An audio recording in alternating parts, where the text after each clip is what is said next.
30 minutes before our daughter's nursing school graduation dinner, my husband handed me a toast he had written for me. Its first line moved our separation back almost a year. Patrick and I separated last summer, and we're grateful for your support as we move forward with new partners.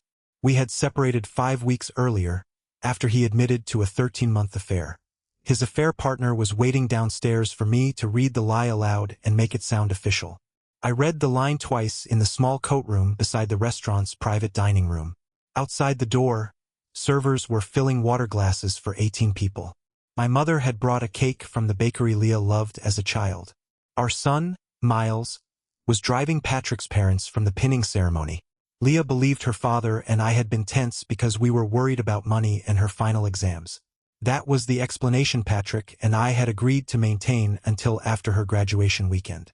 We had also agreed on one absolute rule.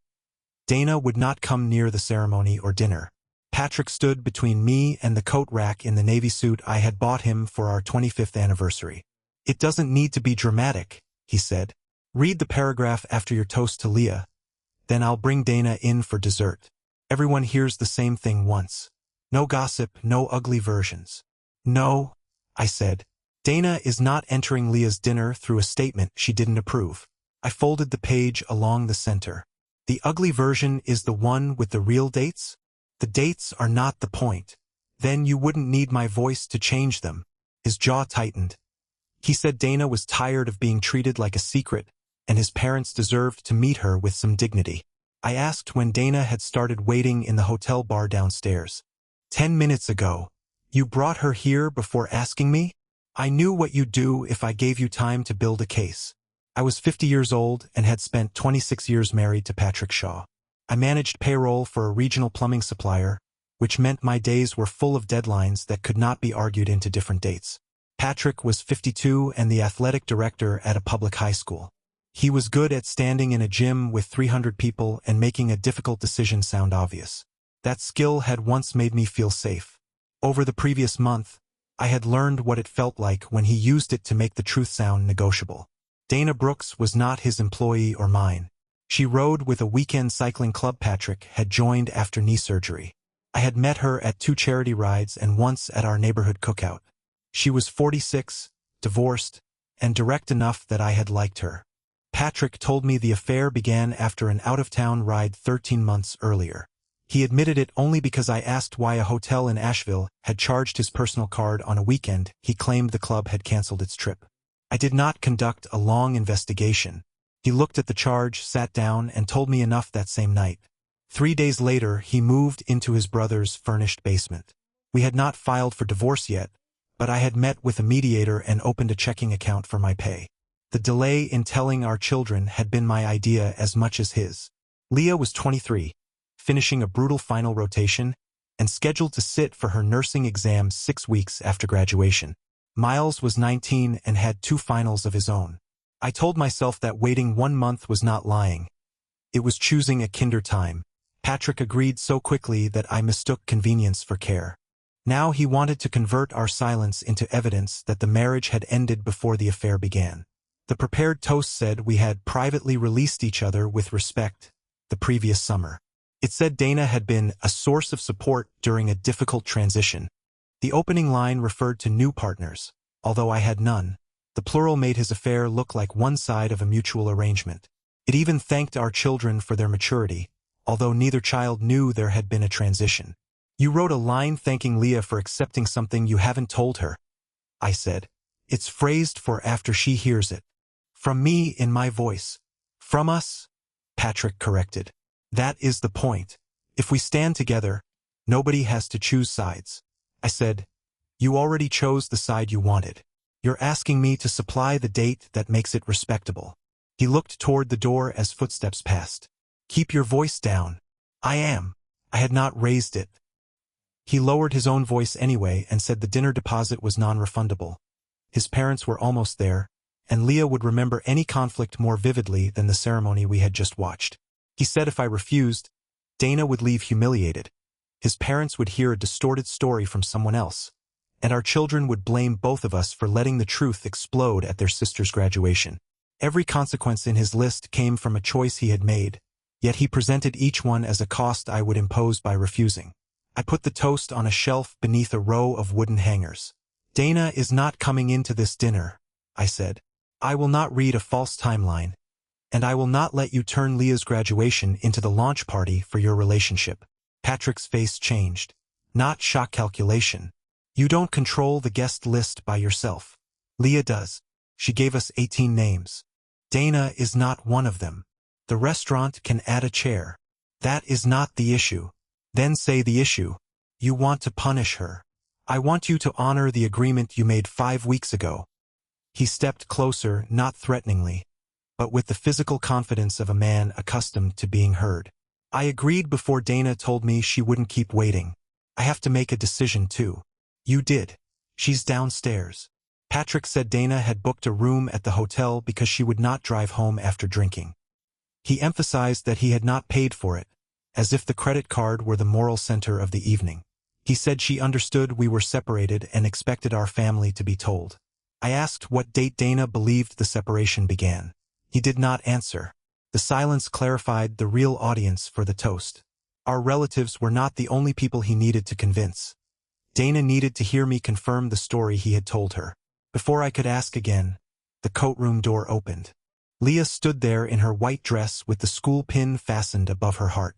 She was flushed from photographs and carrying the ridiculous bouquet Miles had bought from a grocery store because every florist near campus had sold out. "Why are you two hiding?" she asked. Patrick smiled so quickly that I saw the public version of him slide into place. "Your mother is fixing my toast." Leah groaned. "No speeches longer than 2 minutes. I mean it." She kissed my cheek, handed me the bouquet, and said everyone was coming up in the elevator. Then she disappeared toward the dining room. Patrick waited until the door shut. "You heard her," he said. "She doesn't want a scene." I handed him the page. "Then don't create one." He took it but did not put it away. "If you won't say it, I will. You can tell the truth tomorrow. Dana is here tonight. That was your decision, not a deadline the rest of us have to obey." I walked into the dining room before he could answer. The room had one long table, 2 round tables near the windows, and a lectern the restaurant used for private events. Leah's nursing school colors were tied around small glass jars. My mother was arguing with a server about where the cake should go. Miles arrived with Patrick's parents, and Patrick's mother hugged me long enough to ask in my ear whether everything was all right. I said, "Not tonight, but I'm glad you're here." It was the most truth I could give her without moving the spotlight away from Leah. Patrick entered a minute later with the folded toast inside his jacket. He moved from relative to relative, smiling, accepting congratulations as if our conversation had ended in agreement. I watched him hug our daughter, and for one disorienting second I saw only the father who had driven through an ice storm to sit beside her in an emergency room when she was 11. The father I remembered was still real. So was the man now using that history as leverage? When the server asked whether we were expecting one more guest, Patrick answered yes. I answered no at the same time. The young woman looked between us. I said, "Please follow the final list Leah approved." Patrick waited until she left, then whispered, "You are forcing my hand." I said, "No, I am removing mine from your script." The first course arrived. My family began telling the same childhood stories Leah had heard 100 times, and she laughed anyway. Patrick barely touched his food. His phone remained face down beside his plate, but it vibrated every few minutes. At 7:45, just before dessert, he slid the folded toast from his jacket and placed it beside the lectern. Then he looked directly at me and said, "Last chance." He left the page in full view beside the microphone. I had spent the first half of dinner deciding whether stopping Patrick would create the very spectacle I wanted to prevent. If I crossed the room and took the paper, people would notice. If I warned Leah, I would hand her a crisis while she was still wearing her graduation pin. If I stayed silent, Patrick would use my silence as agreement and bring Dana into the room beneath a lie carrying my name. There was no path that preserved the evening Leah expected. I could only decide whether she learned the truth from us or later learned that I had helped disguise it. I stood when the server brought coffee, lifted my glass, and gave the toast I had written myself. I talked about Leah practicing blood pressure readings on every adult who entered our house, including a plumber who had come to replace the disposal. I talked about the first time she called from clinical rotation after sitting with a frightened patient whose family could not arrive. You learned that care is not the same as control, I said. You cannot choose what happens to another person, but you can choose whether they face it alone. My voice caught on the last sentence for reasons only Patrick understood. Leah smiled at me with wet eyes. I ended by saying we were proud of her and sat down. The room applauded for her, not me.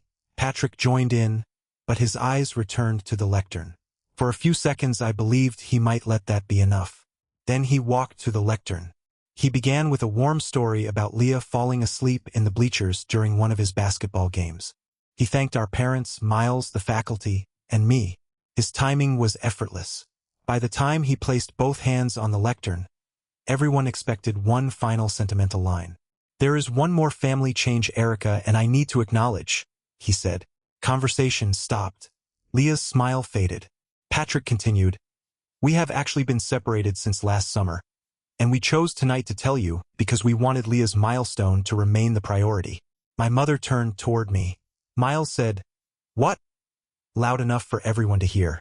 Patrick looked at me, waiting for the line he had assigned me. I could have shouted that he was lying.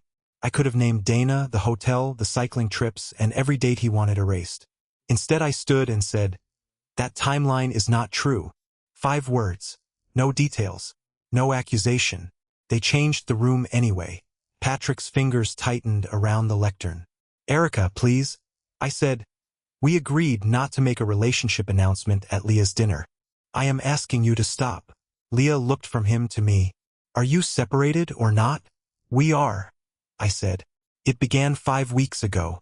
This is not your fault, and I will answer you honestly after dinner. Patrick said. The marriage was over long before anyone moved. That is your interpretation. Last summer is a false date. His father lowered his eyes. His mother whispered his name.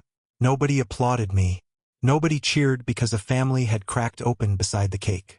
The servers froze near the wall until the manager quietly motioned them back toward the kitchen. Patrick removed the folded toast from his pocket and held it up. We wrote a statement because we were trying to do this respectfully. You wrote it today, I said. I saw it 30 minutes ago. That was the second and last fact I corrected publicly. Patrick looked toward the doors. A woman was standing beyond the glass panel in the hallway. Dana wore a dark green dress and held a small gift bag. She could see the room but probably could not hear us. Leah followed her father's glance. Who is that? Patrick stepped away from the lectern. Someone important to me. I wanted you to meet her tonight. Leah stared at him. At my graduation dinner? I wanted the family to understand that life has moved forward. I heard the logic in his phrase. If Dana crossed the threshold, the rewritten timeline would become a social fact before anyone had time to challenge it. Patrick walked toward the door. I moved into the space between the dining room and the hallway, not blocking him, only facing him. Dana is not on Leah's guest list, I said. She is not coming into this room as a surprise. Patrick kept his voice low, but everyone could hear. You don't get to exile her because you're angry. I am not deciding where she can go.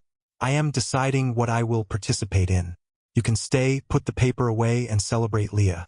Or you can leave with Dana. There will be no relationship announcement and no false timeline in this room. That is an ultimatum. Yes. The word came out steadier than I felt. Patrick turned to Leah. Is that what you want? He shifted the decision onto our daughter, making either answer available for him to use later. Before Leah spoke, I said, do not ask her to manage our marriage. Patrick ignored me. Leah, she is making me choose between being here for you and refusing to treat someone I love like she is shameful. Leah's face went pale. She set her napkin beside her plate with precise care. Dad, I asked for one dinner, she said. I didn't ask you to bring anyone.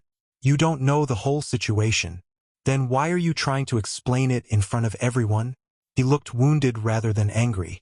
He had recast the evening so completely that he seemed to believe he was ending secrecy honestly, and I was humiliating him for it. I said, the choice is yours. Stay for Leah without Dana or leave. I will not chase you, and I will not explain you while you're gone.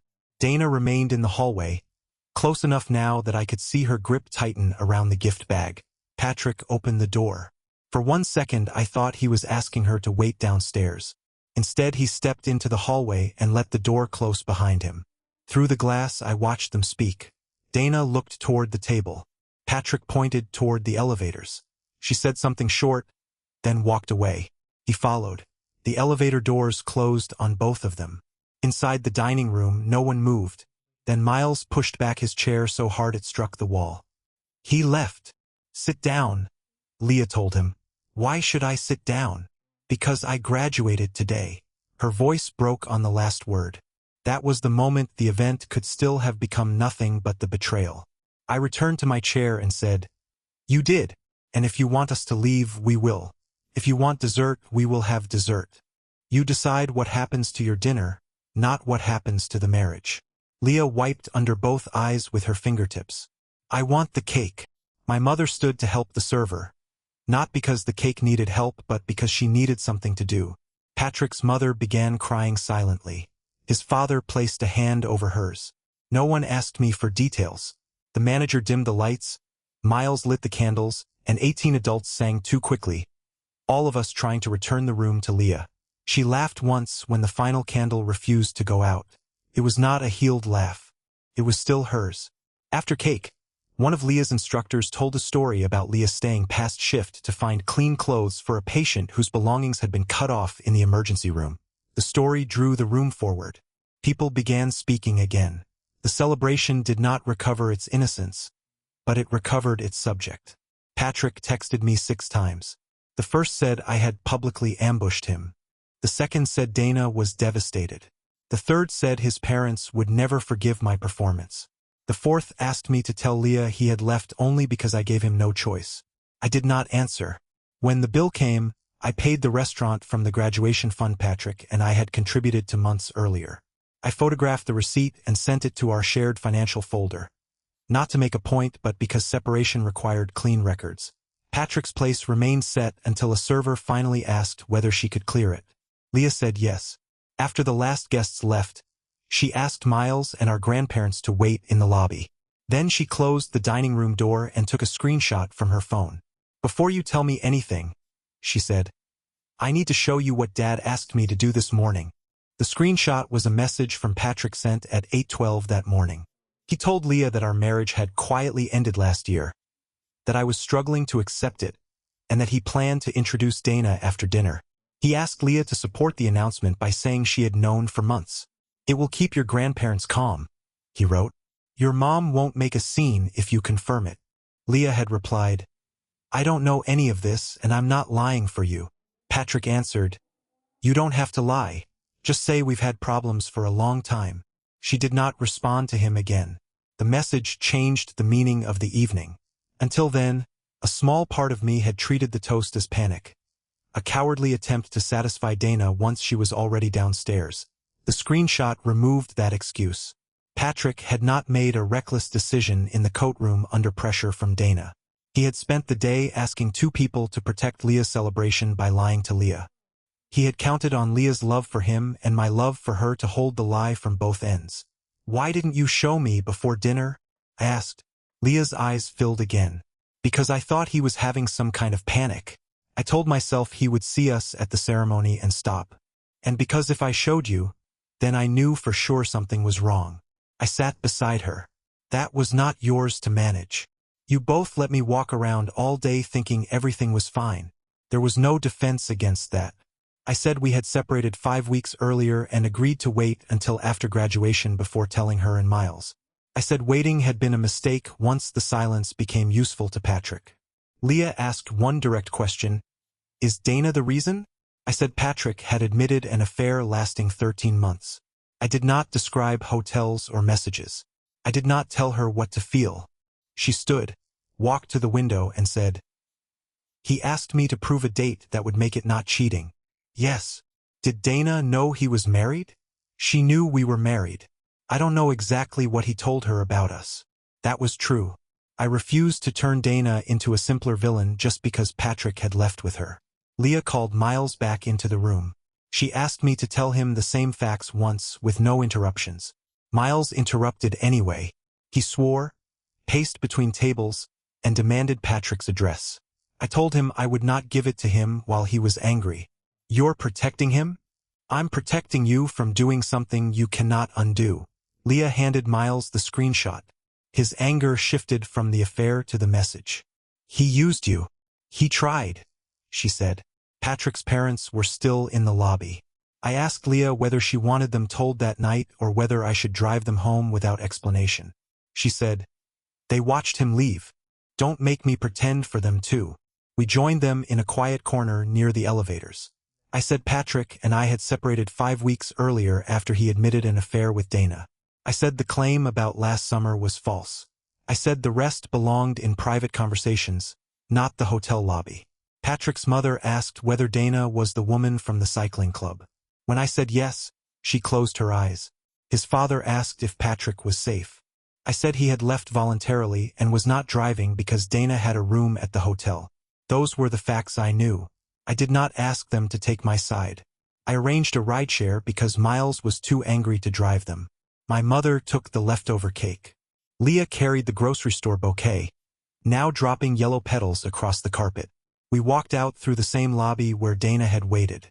She and Patrick were gone. At home, Leah and Miles came inside with me. Patrick had taken clothes when he moved to his brother's basement. But his books, tools, and half of our ordinary life still occupied the house. Miles saw Patrick's running shoes by the back door and kicked one beneath a bench. Then he picked it up and put it back. "I hate that I still want him to call," he said. "That makes sense," I told him. The sentence was for all three of us. Patrick called Leah at midnight. She let it ring. He called Miles, who answered and shouted before I could reach him. I heard Patrick say I had manipulated the whole room. Miles said, "You brought her to Leah's dinner," and ended the call.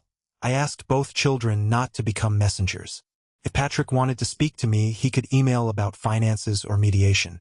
If he wanted to repair his relationship with them, he had to do it without asking them to judge the marriage. Leah slept in her old room. Miles took the couch. I sat at the kitchen table with the false toast flattened in front of me. I had brought it home without deciding why. The language looked even stranger outside the restaurant. Released each other. New partners. Mutual respect. Every phrase removed the person who acted and the date it happened. I scanned the page because it recorded the date Patrick had tried to establish through me and Leah. Then I sealed the original in an envelope and stopped reading it. At 9 the next morning, Patrick came to the house. He still had a key and had every legal right to use it. I did not change the locks or block the door. I asked Leah and Miles to stay upstairs while we spoke in the living room. Patrick looked exhausted and furious. He said Dana had spent the night crying because I treated her like a contaminant. I said, "Dana was not invited to Leah's dinner. That boundary was about the event, not her worth." He said I could have allowed 10 minutes, one introduction, one adult acknowledgement. I asked why the acknowledgement required me and Leah to lie about the date. "Because the marriage was dead," he said. "You know it was. You renewed our anniversary trip 9 months ago. You discussed replacing the roof with me 4 months ago. You slept in this house until 5 weeks ago. You may have felt done, but you did not tell me or behave as if we had separated." Patrick accused me of reducing 26 years to calendar entries. I said he was the one who had asked our daughter to repeat a date she knew was false. He paced to the window and said he had felt invisible for years. My attention went to payroll emergencies, my mother's medical appointments, and the children. Cycling was the first place he felt admired instead of managed. I listened because part of it was true. I had become efficient inside our marriage. I solved schedules faster than I asked questions. But the truth of his loneliness did not create a separation date he had never communicated. "You were allowed to tell me you were unhappy," I said. "You were allowed to leave. You were not allowed to make Leah sign the backdated version with her voice." He said he never used the word sign. "No. You asked her to say it." Patrick sat down. For the first time since the dinner, his anger gave way to shame. He asked whether the children hated him. I said I would not interpret them for him. He asked whether we could tell the family the affair began after we were emotionally separated, even if we kept the physical separation date accurate. I said I would not rename an active marriage an emotional separation after the affair. Our statement could be simple. We separated 5 weeks ago. We were pursuing mediation, and personal details would remain private. If someone asked me directly whether there had been an affair, I would not lie. Patrick said that would destroy his reputation with people who did not understand our marriage. Then tell them what you believe about our marriage, I said. But use your own name. You don't get mine and you don't get Leah's. We agreed that all financial communication would go through email and that neither of us would introduce a partner at family events without the host's advance consent. The second condition was not mine alone. Leah had already sent it to both of us in a group message. No surprise guests, no relationship announcements, and no asking Miles or me to confirm your version. If that happens again, I will leave. Patrick read it while sitting across from me. He typed, "Understood," then erased something before sending it. He took more clothes and left. That afternoon, Leah returned to her apartment near campus. Before she drove away, she handed me the false toast. "You keep this," she said. "I don't want it to become the most important paper from yesterday." Then she held up her graduation certificate in its blue folder. "This one is." The public moment lasted less than 10 minutes. The consequences did not. Patrick told his brother that I had forced him out of the dinner after months of refusing to acknowledge our separation. His brother called me once, listened when I gave him the 2 dates, and said he did not want to be in the middle. I told him that was reasonable. Patrick's mother asked me for a full timeline. I declined and suggested she ask her son. My own mother wanted to tell every relative before Patrick could control the story. I asked her not to. I had corrected the lie where it was spoken. Broadcasting details afterward would not make the correction more true. Leah blocked Patrick for 4 days, then sent him 3 conditions for a conversation. Dana would not attend, he would not blame me for his affair, and he would answer why he had asked her to lie. Patrick agreed to the first 2 and argued with the third. Leah canceled the call. A week later he accepted all 3. She met him in a park for 40 minutes. When she called me afterward, I did not ask what he said. I asked how she felt. "Like he still thinks the worst thing was getting caught at dinner," she said. "Maybe that will change. I'm not waiting for it before I start my job." Miles took longer. He refused Patrick's calls for nearly a month, then needed help when his car would not start and called him without planning to. Patrick arrived with jumper cables. They spoke about the battery and nothing else. It was not forgiveness, but it reminded both of them that relationships rarely end in one clean emotional direction. Patrick and I entered mediation 6 weeks after the dinner. Our finances were ordinary enough to be complicated. A house with 11 years left on the mortgage, retirement accounts of different sizes, 2 cars, and an education loan we had co-signed for Leah. There were no hidden properties or secret companies, and Dana had not received our savings. The affair ended the marriage. It did not turn Hurt into automatic ownership of every asset. We hired separate attorneys to review the final agreement. Patrick remained in his brother's basement for 3 months, then rented an apartment. I stayed in the house while we prepared it for sale. He came on scheduled Saturdays to sort the garage and repair a fence panel. The first Saturday, he brought coffee without asking and set mine on the workbench. I drank it. Accepting coffee did not change the separation. Refusing it would not have made me stronger. We argued over the value of his tools, the dining set my mother had given us, and whether the roof replacement should be deducted before dividing proceeds. Sometimes Patrick spoke as though the restaurant scene had ended the marriage. I reminded him that the affair ended it and the scene ended my cooperation with a false account. Eventually he stopped using the dinner as the first cause, at least in mediation.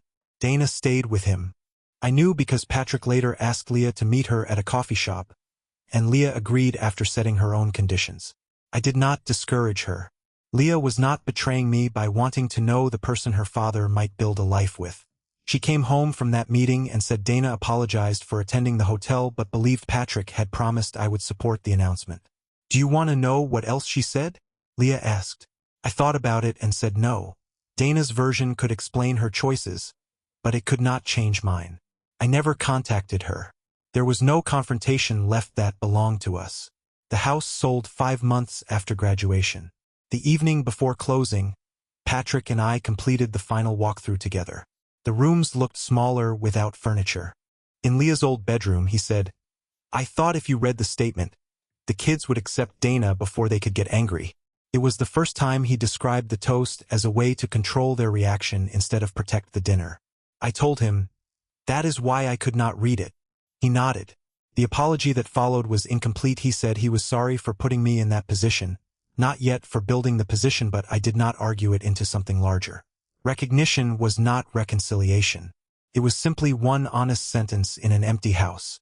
After the mortgage, repairs, and fees, neither Patrick nor I received enough to transform our lives. I rented a 2-bedroom duplex close to work so Miles could stay during school breaks. Patrick rented closer to his school.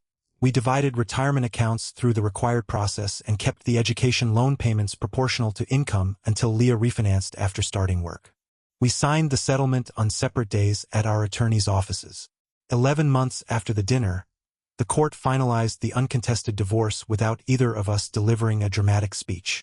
I cried in my car afterward, not because I doubted the decision, but because certainty does not cancel grief. For months I replayed the courtroom conversation and wondered whether I should have warned Leah sooner, whether I should have let Patrick introduce Dana and corrected him later, whether 5 public words had been too much. I also imagined the alternative. My voice reading the false summer date, Leah later learning that both parents had used her dinner to establish it, and every photograph from that night carrying a story she had been denied the right to understand. That version was quieter, not kinder. My counselor kept bringing me back to the same distinction. I had not announced his affair. I had refused to certify a false date. The disruption was real, and Leah had paid part of its emotional cost. Pretending otherwise would have been another edit for adult comfort. I stopped measuring the decision by whether everyone had remained composed. A boundary can be necessary and still hurt an innocent person nearby. The responsibility is to acknowledge that cost, not use it as proof the boundary was wrong. I apologized to her for waiting 5 weeks to tell her about the separation. I did not apologize for refusing the toast. Leah said, "I wish it hadn't happened there. But once he brought her, I don't know where else the truth was supposed to go." That was as close to absolution as I wanted from my child. She did not owe me absolution. 10 months after graduation, Leah moved into her first apartment without roommates. She invited both parents, both grandmothers, Miles, and 4 friends to a Saturday housewarming. The invitation included one line beneath the address: "Please come alone. Today is about the apartment." Patrick texted me privately to ask whether I had told her to write it. I replied, "No, follow it." He did. He arrived with a toolbox and helped mount a shelf in the kitchen. I brought food and spent 20 minutes trying to assemble a lamp with instructions written in 3 languages. We were polite without performing friendship. Patrick asked whether I wanted coffee. I said yes. Nobody mistook that for reconciliation. Dana did not appear, and Patrick did not complain about her absence. Halfway through the afternoon, Miles made a joke about the graduation cake candle that would not go out. The room went quiet for 1 beat, then Leah laughed. "That candle had better boundaries than all of us," she said. Even Patrick smiled, though his eyes dropped. The joke did not erase the dinner. It turned one memory back into something the children could touch without cutting themselves. Later, Leah gathered everyone near the window for a photograph. Patrick stood on one side of her and I stood on the other. We did not touch. The picture was not evidence that our family had returned to its old shape. It showed the shape we could manage honestly. Divorced parents sharing a room because their adult daughter had invited them, under terms she had chosen. Before we ate, Leah handed me a paper cup and asked if I wanted to say something. For an instant I remembered the folded speech on the courtroom shelf, the false summer date, and Patrick saying one paragraph could spare everyone pain. I raised the cup and said, "Only that I'm proud of you." Patrick added, "Me too." Then we sat down. No one announced a relationship. No one asked Leah to confirm a story. The room did not need a performance of unity in order to be peaceful. I once believed protecting a family event meant absorbing any truth that might disturb it. Patrick relied on that belief when he handed me the toast. Leah's dinner was disturbed anyway, but it remained hers. She graduated, chose to serve the cake, and refused to confirm a lie. Patrick left because he preferred the person waiting downstairs to the boundary inside the room. I did not win his family, and he did not lose his children in one dramatic night. What ended was our cooperation with the false timeline.